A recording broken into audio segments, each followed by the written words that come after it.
एक बार मृत्यु के देवता ने अपने एक दूत को पृथ्वी पर भेजा। एक स्त्री मर गई थी, उसकी आत्मा को लाना था। आदेश पाकर देवदूत आया, लेकिन वहां जाकर वह बेहद चिंता में पड़ गया, क्योंकि 3 छोटी छोटी लड़कियां, वो भी जुड़वाएं, अभी भी उस मृत स्त्री के स्तन से लगी है। एक चीख रही है, पुकार रही है, एक रोते रोते सो गई है। उसके आंसू उसकी आंखों के पास सूख गए हैं। 3 छोटी जुड़वा बच्चियां बेसुध और स्त्री मर गई है। कोई देखने वाला नहीं है। पति पहले मर चुका था। परिवार में और कोई भी नहीं है। इन 3 छोटी बच्चियों का क्या होगा? उस देवदूत को जब ये ख्याल आ गया तो वह बेहद दुखी मन से खाली हाथ वापस लौट गया और बिना उस स्त्री की आत्मा को लिए ही अपने धाम पहुंच गया।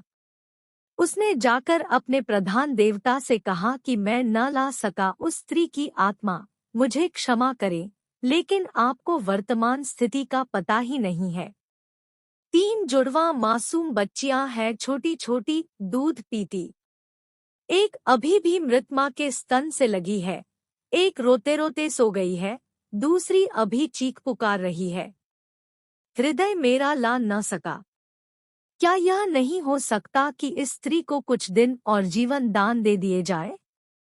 कम से कम ये बेसहारा लड़कियां थोड़ी बड़ी हो जाएं, क्योंकि इस दुनिया में अब उन्हें कोई देखने वाला नहीं है। मृत्यु के देवता ने उसकी बातों को ध्यान से सुनकर गुस्से में कहा, अच्छा तो तू बड़ा समझदार हो गया है। उस व्यक्ति से भी ज्यादा, जिसकी मर्जी से मौत होती है, जिसकी मर्जी से जीवन होता है, जो पूरी दुनिया का मालिक है।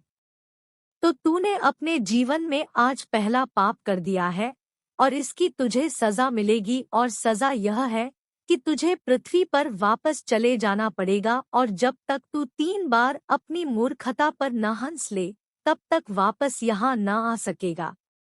वह देवदूत राजी हो गया दंड भोगने के लिए, लेकिन फिर भी उसे लगा कि सही तो मैं ही हूँ, और तब अपनी मूर्खता पर हंसने का मौका कैसे आएगा। उसे लगा कि ये शायद असंभव है।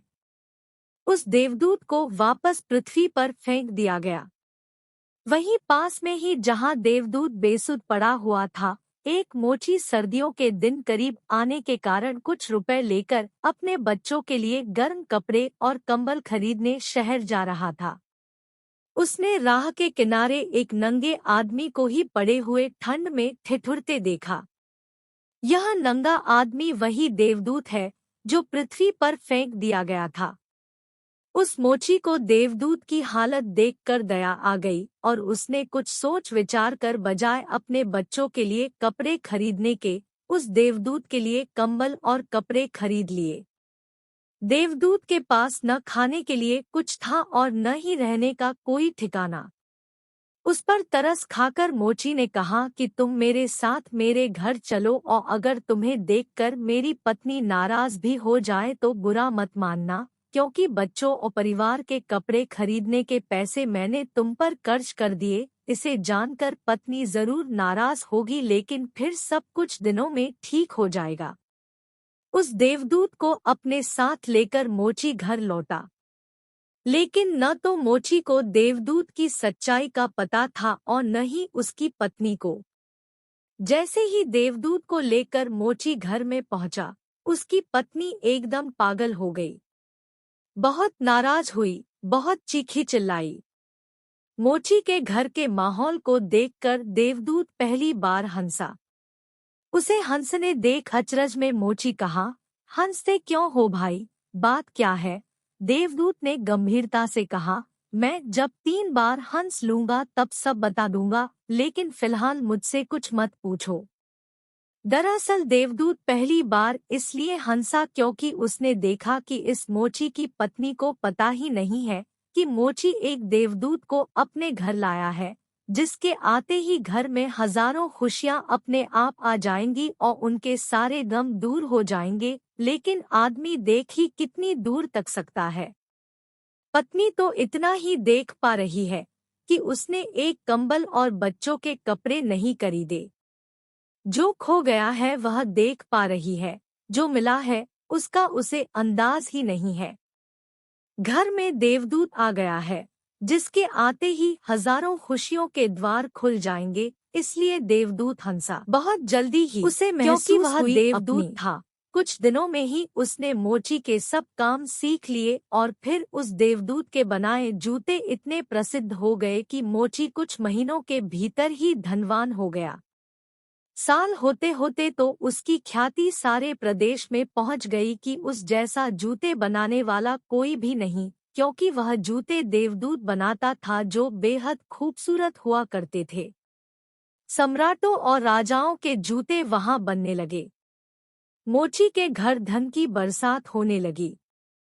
एक दिन प्रदेश के सम्राट का एक आदमी मोची के घर आया और उसने उसे एक बेशकीमती चमड़े के टुकड़े को देते हुए कहा कि यह चमड़ा बहुत कीमती है, आसानी से कहीं मिलता नहीं। सम्राट के लिए अच्छे जूते बना दो, लेकिन कोई भूल चूक नहीं करना।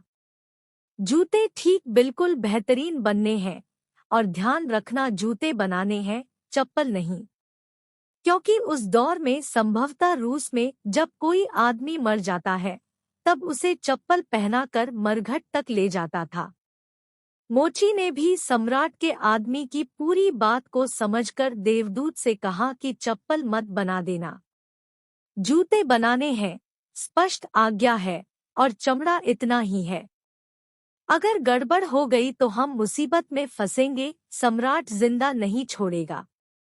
लेकिन पता नहीं उस देवदूत के दिमाग में क्या आया कि उसने एक चप्पल ही बना दिए। बाद में जब मोची ने देखा कि चप्पल बने हैं तो वह क्रोध से आग बबूला हो गया।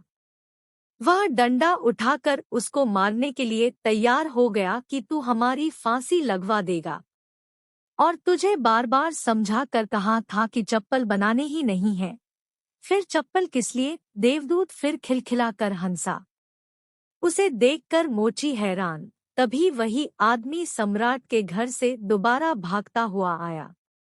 उसने कहा, जूते मत बनाना, चप्पल ही बनाना, क्योंकि सम्राट की अभी अभी मृत्यु हो गई है।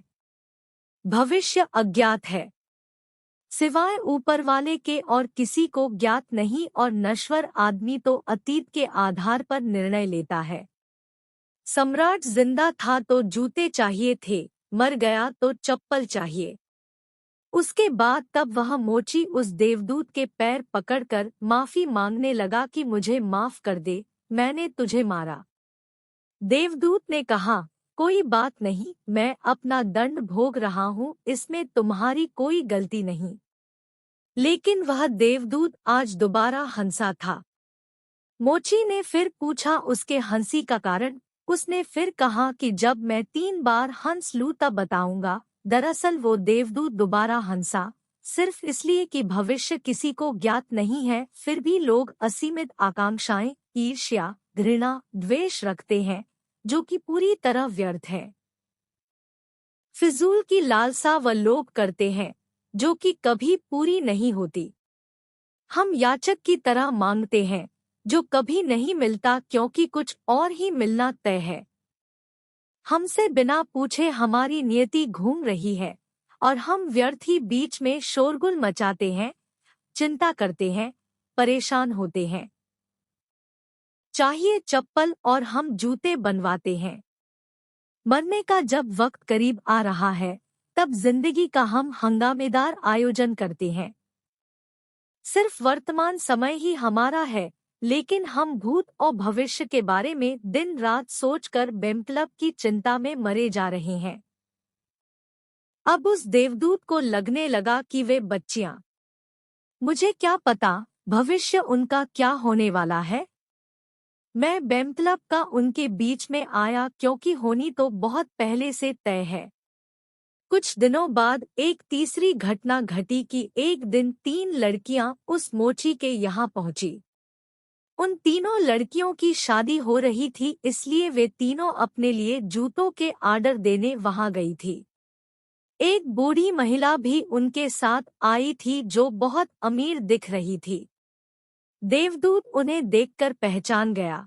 ये वही 3 लड़कियां हैं जिनको वह उनके मृत मां के पास छोड़ आया था और जिनकी वजह से वह दंड भोग रहा है। वे सब वर्तमान में बहुत स्वस्थ और सुंदर दिख रही हैं।